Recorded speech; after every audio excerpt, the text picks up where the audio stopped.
समंदर के किनारे एक छोटे से कस्बे में एक खुफिया बाग था जो सिर्फ आधी रात को नमूदार होता था।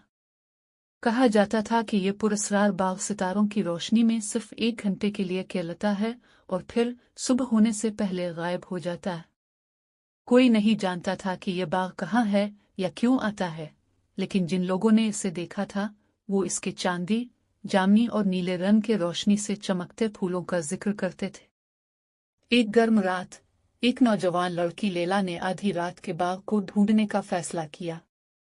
इसने अपनी दादी से कहानी सुनी थी, जिन्होंने दावा किया था कि उन्होंने बचपन में इस बाग को देखा था। लैला इस जादुई जगह के तस्वुर से बहुत मशहूर थी और ख्वाब देखती थी वो उन चमकते फूलों के दरमियान चले।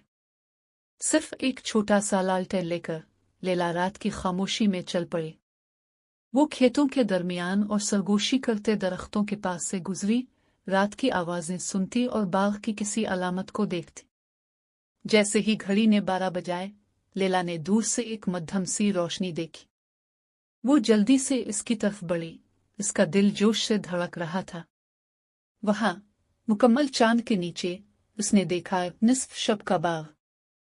इसके अर्ध गिर्द लंबे लंबे फूल थे जो अंधेरे में नर्म रोशनी से झिलमिलाते थे। कुछ फूल सितारों की तरह नाजुक थे, कुछ बर्फ की शाखों की तरह, और जब लैला उनके दरमियान चलती तो उसे लगा जैसे वो किसी ख्वाब में चल रही हो।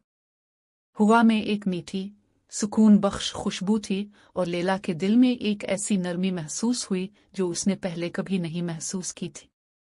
वो एक चमकते फूल के पास झुकी और उसके नरम पत्तियों को छुआ, इसके नीचे एक हल्की सी हलचल महसूस की। फिर जैसे ही ये आया था, बाग धीरे धीरे मध्यम होने लगा। रोशनी मांद पड़ने लगी और फूल आहिस्ता आहिस्ता साए में घुलने लगे। लैला ने हैरत से देखा कि बाग गायब हो गया, वहां सिर्फ खामोश खेत और दूर से समंदर की लहरों की आवाज बाकी थी। लैला अपने कस्बे में वापस आई, निस्फ शब के बाग की याद हमेशा के लिए इसके दिल में बसी रही। इस रात के बाद इसे यकीन हो गया कि जादू वाकई मौजूद है और कभी-कभी सबसे खूबसूरत चीजें वो होती हैं जिन्हें हम सिर्फ यादों में ही संभाल सकते हैं। कभी-कभी सबसे नायाब अजायबात वो होते हैं जिन्हें हम संभाल नहीं सकते, लेकिन सिर्फ पल भर के लिए महसूस कर सकते हैं।